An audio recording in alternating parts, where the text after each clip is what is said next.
Welcome to another Dr. Sadler's Honest Reviews. This is a series in which I take a close and unvarnished look at new and sometimes older works in philosophy, very broadly speaking, so including applied philosophy and ethics and the overlaps between philosophy and psychology, but also self-help, leadership, personal development, and in this case, education. The book that I'm reviewing this time is indeed by an educator, and it's geared towards educators. It is called Calm and Curious: Mindfulness, Stoicism, and Philosophy for the Modern Classroom, and it's by Tim Iverson, who has a long history as a teacher. So we're going to do what we usually do. We're going to talk first about the three S's, then we'll go over some of the main points. They kind of bleed into each other. We'll talk about the good points about the work and anything that I found problematic about the book as well.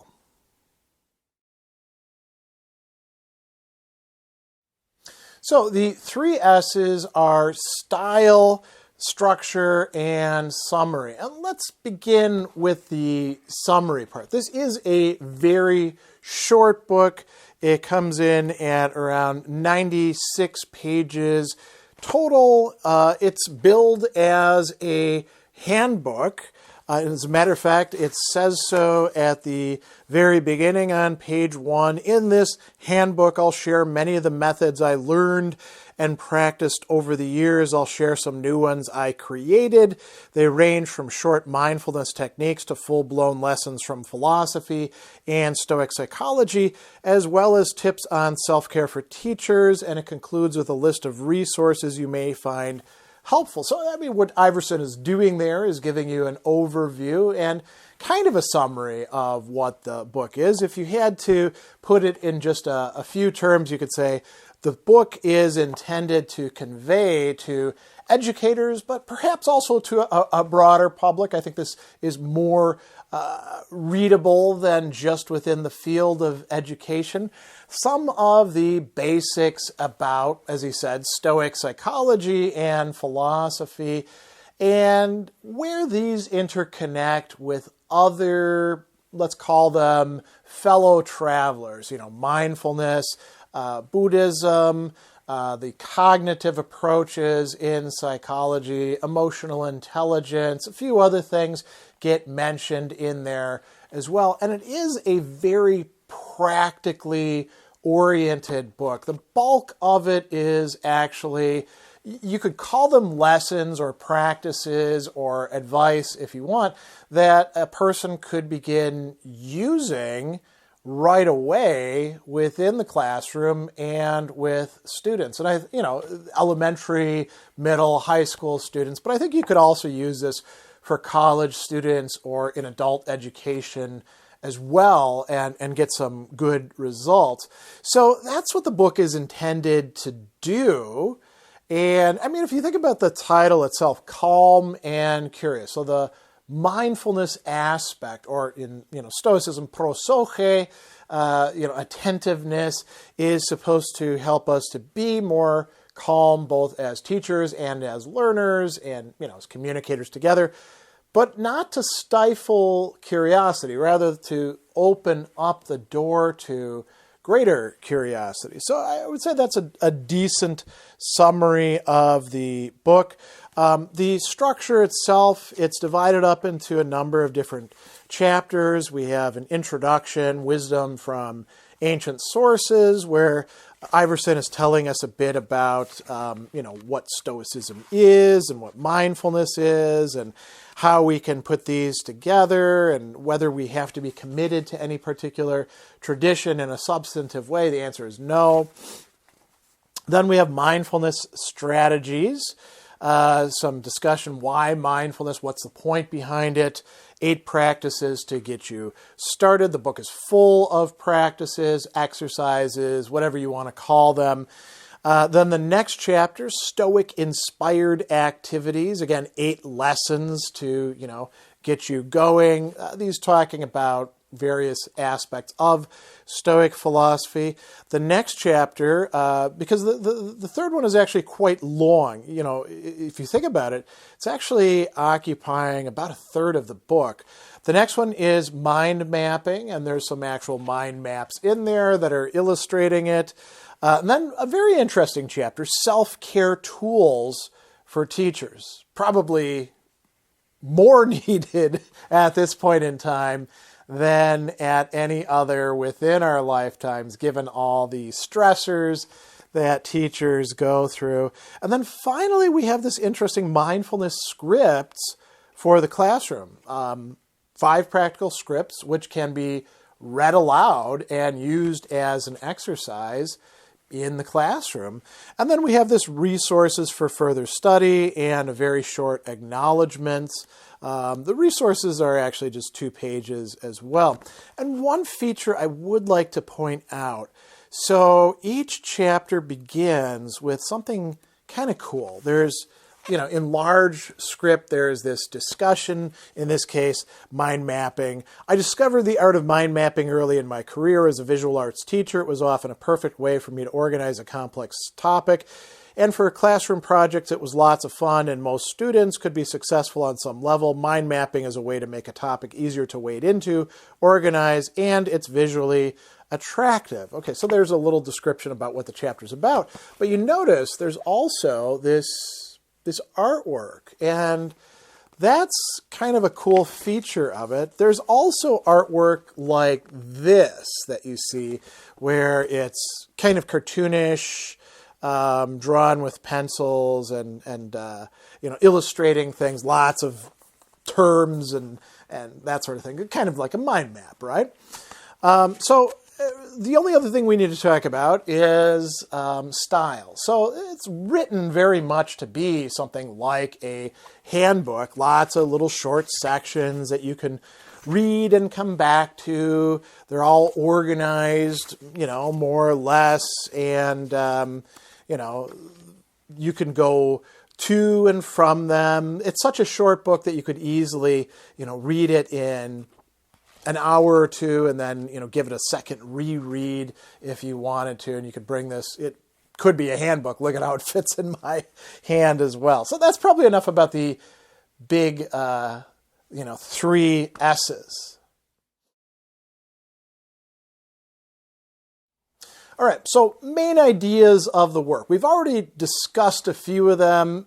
One that is running throughout the entire work, basically as a presupposition for its very existence, is that Stoicism, along with some other things that are similar to or connected with it, can be very helpful in education, in the classroom, for students, for teachers, and help to incrementally, not all at once like flipping a switch, but cumulatively improve education as a process for the adults and for the children who are involved in it. And I think that's actually quite true. I think there's a great room for incorporating Stoicism and other philosophical approaches and other wisdom approaches through practices into the classroom and the way in which it works. And Iverson is actually quite good, I think, in making sure that people understand you don't have to be a Buddhist, you don't have to buy into Stoicism wholesale in order to get something out of this, and that education is not the same thing, say, as cognitive behavior therapy, right? Although aspects of CBT or REBT or DBT or other things can be quite useful in that domain, right? So Stoicism, mindfulness is applicable to teaching and learning to students. I also do like that inclusion of the support for teachers. All too often we frame education as if it's all about the students, and we forget that the teachers are the ones who are at the interface of everything. There's not just students and parents and other stakeholders. If we're teaching them anything, that vast body of knowledge that is hopefully trickling into students' heads to some degree is largely coming through what it is that teachers do. So if we can help teachers to teach more effectively and to have more resilience in dealing with the many challenges that arise, well, that's actually quite good. And I think that this book could be quite helpful for that. I do think that it's laid out well here. The lessons, activities, practices, scripts, those are all providing you with pretty rich content that you could use as an educator or even just on yourself to try to improve your own educational experience. So those are, I would say, the main ideas involved in this work. I would say maybe one other one is that you don't have to pick and choose in the sense of I belong to this team or I belong to this team. A sort of eclectic, let's see what actually works and where things come together approach is what is underlying this as well, which I think is a good point. So that's a great transition to talk about what I found particularly good about this book. So I do, in fact, have a lot of good things to say about this book. And the first is that I really like the fact that it has so many, whatever you want to call them, exercises, practices, lessons, scripts, all of those sort of things that can be done rather than just simply read. So it's a book for doing, right?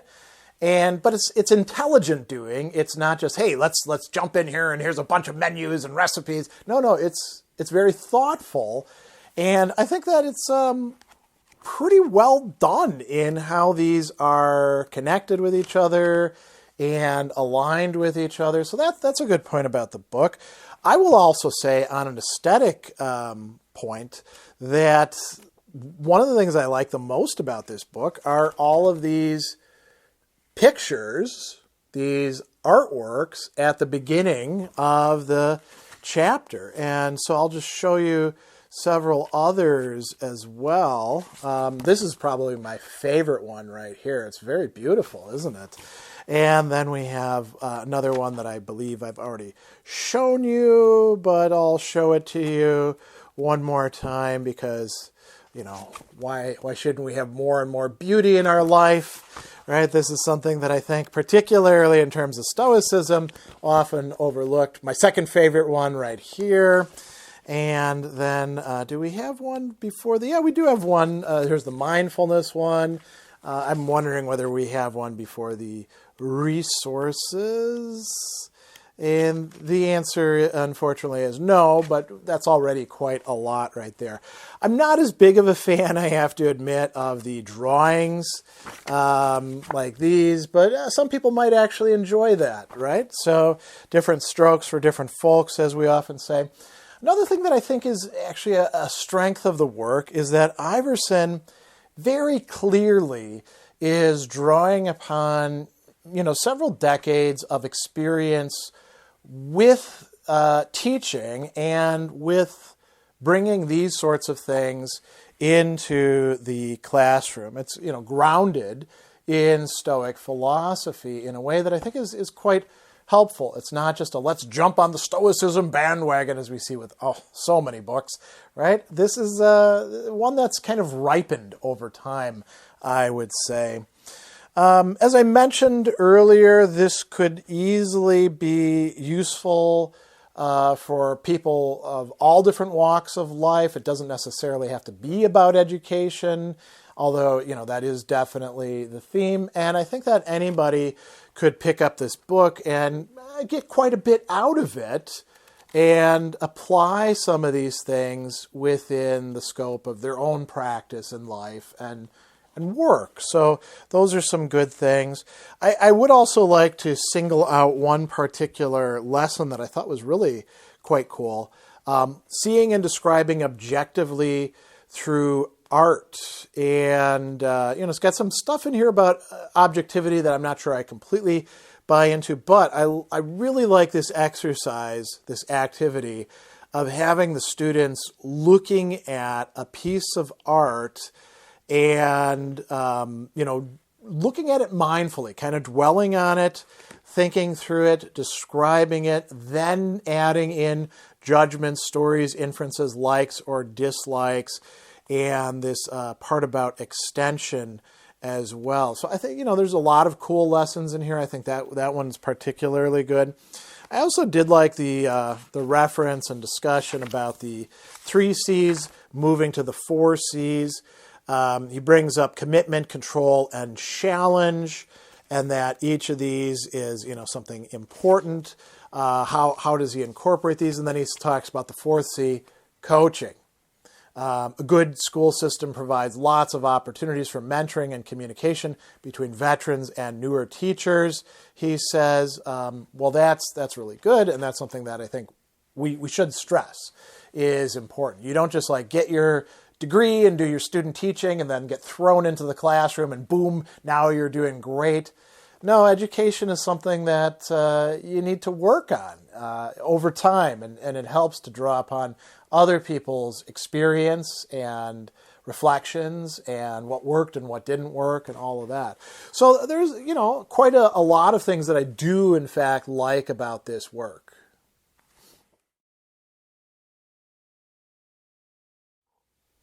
There are a few things that I did find problematic about this work, none of which I would say are intrinsically bad or anything, or rise to the level of, misinforming the reader or anything along those lines. But there were some things where I think, maybe there could be a few problems. One is, it could have used a bit more editing, and, I'm hesitant to say too much about this because it's easy to get these things wrong. But at one point in the work, Donald Robertson, here it is on page 75, Stoic author Donald Robertson calls this emotional acceptance.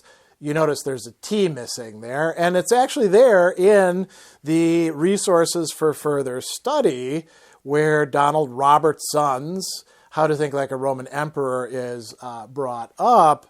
So I don't know how that crept in there.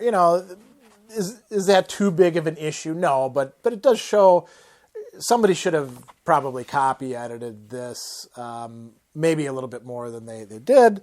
There's also points where I think that the presentation of certain concepts can be a bit misleading, and that would be a problem. It'd be the sort of thing where somebody reads more and then they're like, wait a second, I thought that Iverson said XYZ, but now I'm finding out that this is actually the case.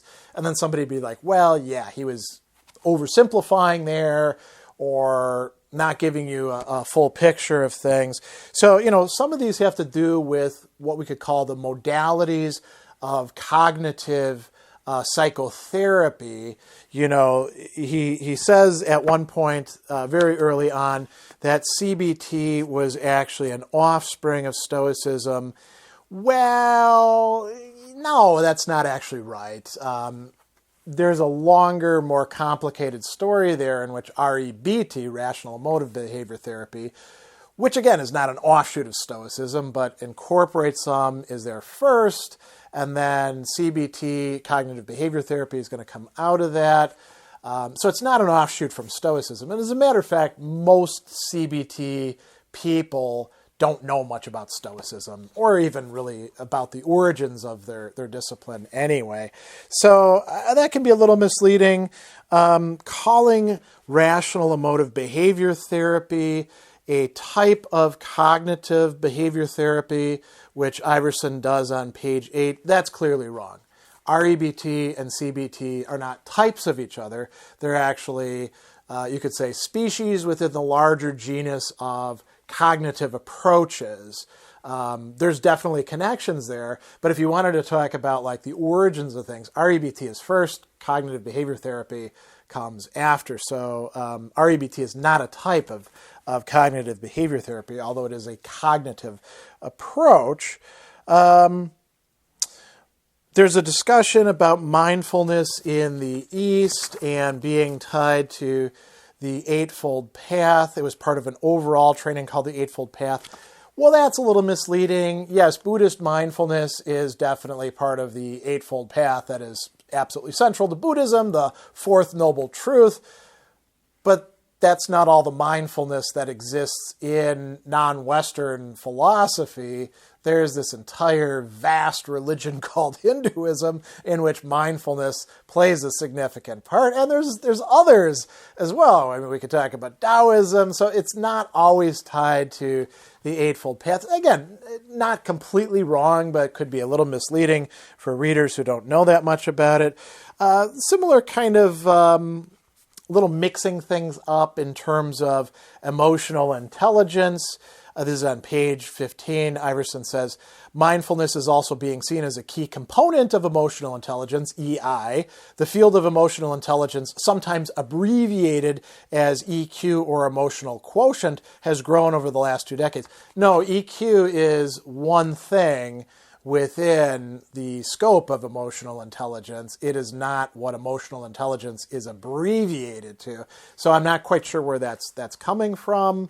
Again, is that going to totally mislead somebody? No, but it's not good to get these things wrong.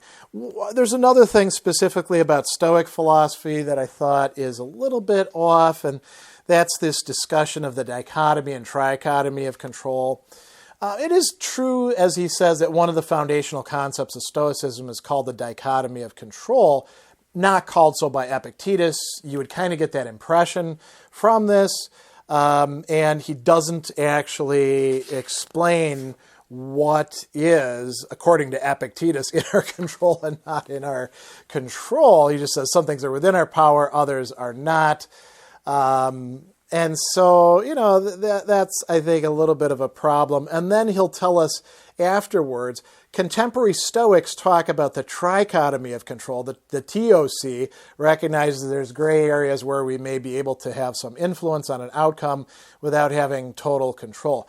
Well, some Stoics do. For example, William Irvine does, right? But that is an incredibly controversial proposal within the realm of modern Stoicism, and some people really take Irvine to task over that. And, others like myself have pointed out that the original dichotomy of control is way more complicated than just what you find in Enchiridion 1, and that the trichotomy of control can kind of fit into the original dichotomy of control rightly understood. You'd never get that from this. So that's a little bit of a problem, I think.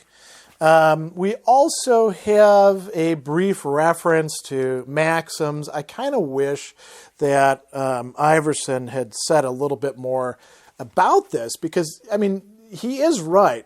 Stoics called, and he says these, meaning little statements, maxims, and encourage students to keep them ready to hand to contemplate during difficult moments. Are you sure is not a Stoic maxim? That's something that Iverson is coming up with. And it would be cool to see, some discussion of actual Stoic maxims and how useful or effective or important they are, given that it plays a major role within Stoic philosophy. The last sort of quibble that I have has to do with this lesson 7 on brain and mind, where, it's things that are not completely wrong again, but it's misleading, right? So there's vocabulary terms, the hegemonikon, the Greek for ruling faculty or reason. Well, it's the Greek for ruling faculty or reason in Stoic philosophy and in some other later philosophies. It's not, the ancient Greeks had a term hegemonikon, which meant ruling faculty or the part that guides. Well, some ancient Greeks did. Aristotle sure as hell didn't, right? He's a pretty important ancient Greek. Socrates didn't. Plato didn't. This is a Stoic idea, right? And it should have been signaled as such. And I don't think, if we're actually looking at ancient Stoicism, it doesn't line up nicely with the prefrontal cortex. It's tempting very often to, want to frame things in terms of the brain, but if we're being strict about this, the hegemonikon is, it's pretty vast what it does in Stoic philosophy. It's the part through which we actually feel things as well as think things and decide things. It's not just the executive part that Iverson is kind of turning it into here. He also brings up proiresis, another Greek term for our faculty of choice or reason favored by Epictetus. Well, none of the Stoics, other than Epictetus, actually talk about the proiresis. It's an Aristotelian term, primarily, that Epictetus brings into his discussion, turns into something bigger than what Aristotle did, makes its way into Neoplatonism.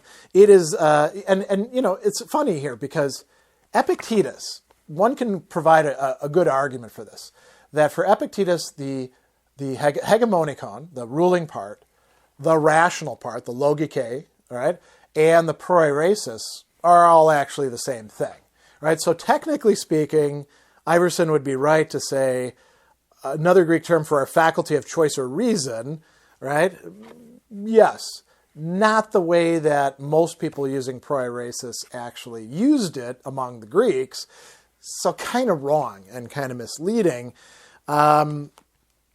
And, it should be noted that, again, Epictetus is the main person to talk about this. Even Marcus, who loves Epictetus, doesn't really use this term much. So we want to be a little bit cognizant and careful about this. And again, these are all kind of quibbles, you could say. The only other thing that I do have to say is in the resources for further study, I found this, at least in the Stoic part, a little bit disappointing. Farnsworth, The Practicing Stoic. I know a lot of people like that book, but it's basically just a bunch of quotes all put under a certain number of headings, sometimes mistranslated, I've found in discussions with people who've brought them up. So I wouldn't be quite so eager to endorse that one.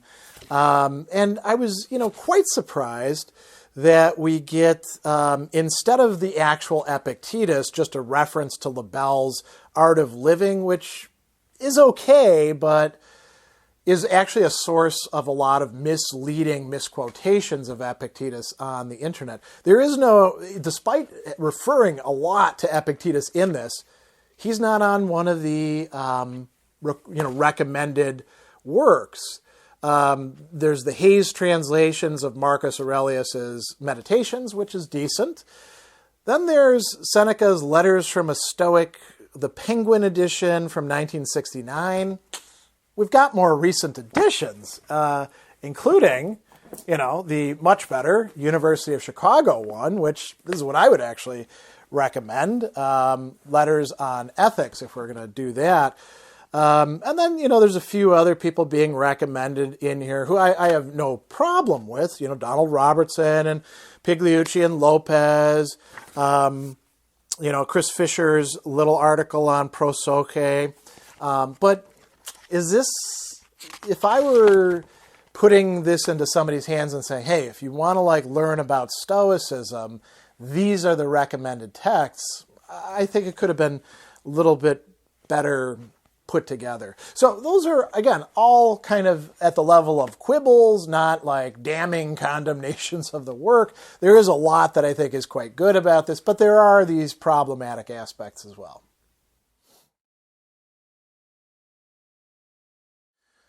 All right, so my final thoughts about this work, I endorse it. I think it's pretty good. I've mentioned a few things that I think could be, a little bit misleading, but those are not big deals, and there's so much that's quite good about this book that I recommend it and think that it would be, decent to get your hands on and to read your way through. As I mentioned, it's a very quick read, well written, easy to make your way through. This could be a decent starting point for, I think, a lot of people, and this could be quite useful for many teachers and even school districts. So, yeah, I'm quite happy with this work. I'm glad that Iverson sent me a copy, and I recommend it to you.